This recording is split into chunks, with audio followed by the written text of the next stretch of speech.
So now the podcast bros are saying that they've been duped by Donald Trump over this whole Epstein client list. And I'm going to play you a clip here in just a little bit of the guys from the Flagrant podcast. They actually put on tinfoil hats, which it's about time, but they put on tinfoil hats and they actually admitted out loud that they had been duped by Trump. And we're going to talk about that. But first, I want to talk about how that Donald Trump, as he tries to move away from Epstein, just keeps making matters worse. It reminds me of an old saying my uncle used to say back in the day. He would say, Brando, the more you stir shit, the worse it's going to stink.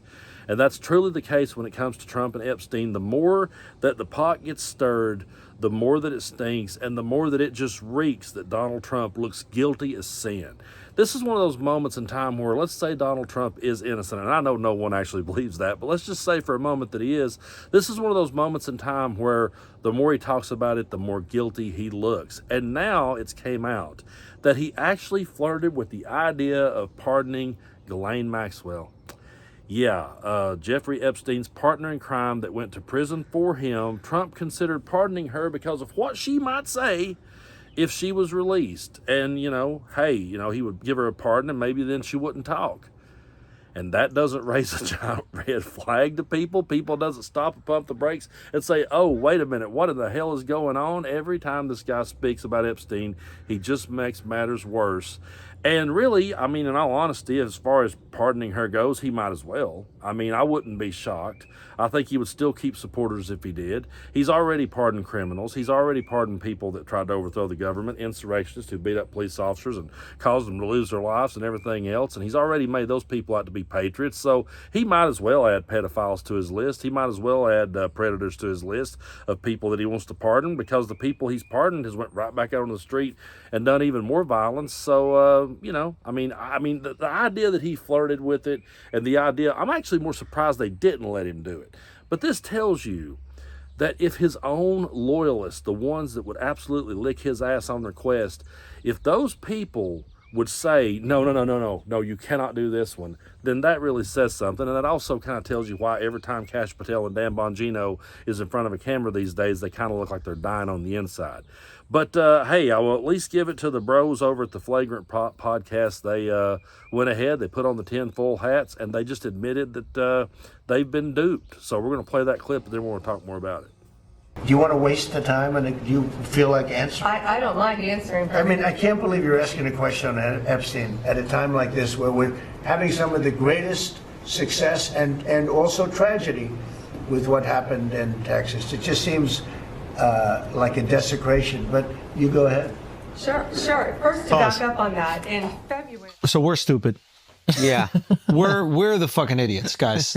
Just to let you know, we're wasting look time. At us. Yeah. That's a good point. That is, like, in all seriousness, that is, I think, what is enraging people right now is it's insulting our intelligence. Like, obviously, the intelligence community is trying to cover it up. Obviously, the Trump administration is trying to cover up. Something changed, because they ran on this idea of exposing it all. All these guys had great ideas. Cockeyed Kash, Dan Bongino. He had clips, dog. He had bars. He was ready to tear it all down. He was ready to tear down the entire FBI office. Shut down the Hoover building day one. Them bitch still standing. And then he goes on Joe Rogan and he's like, listen, do you think if I had it, I wouldn't share it with you? I do. Yeah. I do. I do believe that 100%. Bro, in the way that you said they would. To that point, like, there'll be people that they'll DM me and be like, you see what your boy's doing? You voted for this. I'm like, I voted for none of this. He's doing the exact opposite of everything I voted for. Yeah. I want him to stop the wars. He's funding them. I want him to shrink spending, reduce the budget. He's increasing it. It's like everything that he said he's going to do, except sending immigrants back. And now he's even flip-flopped. Okay, first I am going to admit that I have watched some of their episodes and I have enjoyed some of the conversations that I've heard them have. That being said, when he says that's not at all what I voted for, then if you really believe that that's not at all what you voted for, then you weren't paying attention to what Donald Trump was saying the entire time. And everything that Donald Trump had did leading up to that point wasn't a deal breaker for you. And that's the hardest part I have with this. I understand both lines of thought. I truly do. I understand those who will say, listen, at least we're getting these people back. At least these people are starting to amplify how dangerous Donald Trump is. At least they'll reach their audience and maybe they'll be able to convince people that Donald Trump is a con man and a grifter. Well, that's all good, and I hope they do. I hope that these guys that finally went ahead and put on the tinfoil hat and went ahead and said out loud that we've been duped, I hope they will continue to say it. I hope they will double down on it, and I hope they will continue to push it out there to that audience. But they lived through 2016 and the entire Trump first term. They saw what happened on January 6th. They saw him become a 34-time convicted felon. They saw him become liable for sexual abuse and defame the victim. And every step of the way, these people cried conspiracy theory, and they screamed at us that we were lying and making up a bunch of fake news. And now this one's the bridge too far for them. Finally, they're coming around and going, hey, wait, we've been duped. But they were aligned with him that entire time. And they went to bat and they amplified his message. And we sat here and we played clip after clip after clip of him saying these are the things he was going to do. And they continued to say to us, oh, no, I don't think he'd do that.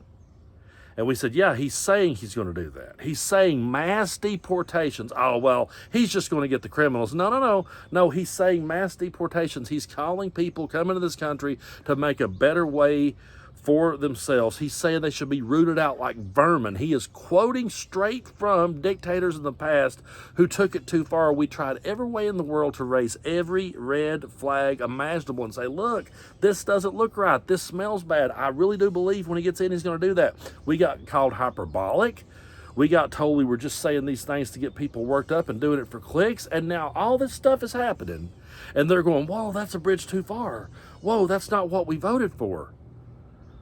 Well, then, if those weren't the things you voted for, why in the name of God did you pick Donald Trump? Why was he your alternative?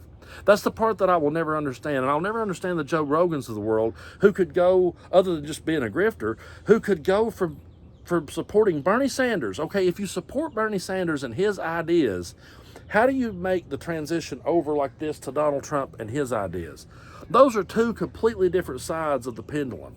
It's not like that you were sort of like a middle of the road centrist that kind of went this way or kind of went that way. No, you went from one over to the other. And to make that leap, you would have to sell out so many of your morals and values to make that leap. And to get behind Donald Trump, you would have to be okay with January 6th. And for me, folks, I'm not going to ever apologize for this. That will always be the deal breaker. I can give the people a pass in 2016. The ones that voted for him because they wanted to burn everything down, I can give them a pass. I can even give the ones a pass that did it in 2020. I don't know why they would have after living through those 4 years, after so many people dying of COVID because he completely dropped the ball. I don't know why they would have still stuck with him, but okay, I'll even give them that one. But once he started spreading the election denying bullshit, and once he started saying that election was stolen, and once he orchestrated January 6th and that happened on our watch, and then we saw the next 4 years of him just double down on all of that, and all of the things that he said that we highlighted and said, this isn't normal. He called us the enemy from within, and now he's shipping people out of this country with no due process, and they're perfectly okay with that. But suddenly this is the bridge too far.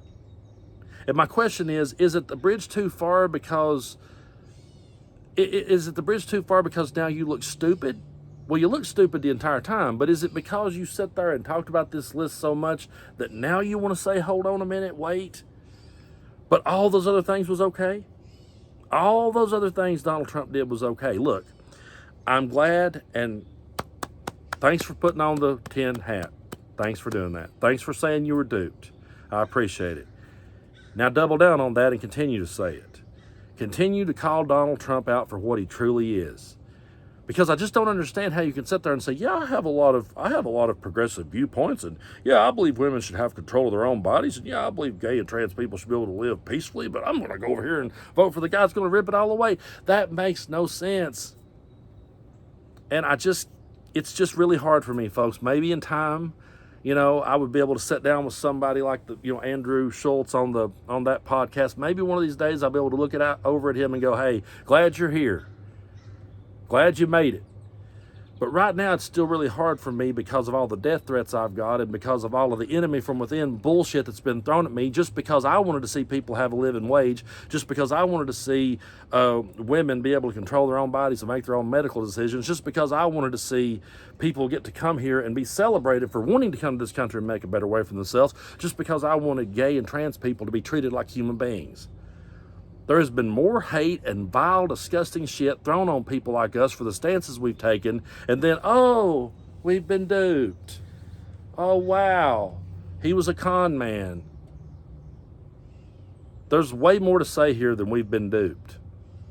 And you could start with, we're sorry for shitting all over our fellow Americans who tried to warn us about this the entire damn time it was happening right in front of our faces. But I'm glad at least they're saying it. Maybe it will cause more people to say it. Maybe it will cause more people to vote the other way. Maybe it will cause MAGA to finally die of their own bad breath like they should have years ago. But we're having to go through this stuff today because those type of bros amplified Trump. They looked at Donald Trump and thought he was the better option. And that's why, folks, it's just impossible for me to take their apologies sincere now, and it's impossible for me to ever take anything they say seriously going forward. I don't trust them as far as I can throw them. I really don't. Until I see them double down and stick to this and stay right there in that lane and don't move, until I see that, I just don't have room in my heart to be like all hugging and forgiving over it. I applaud those of you that can. I've seen a lot of people say, hey, this is a good thing. And we're glad that they made it. We're glad that they're over here. Me too.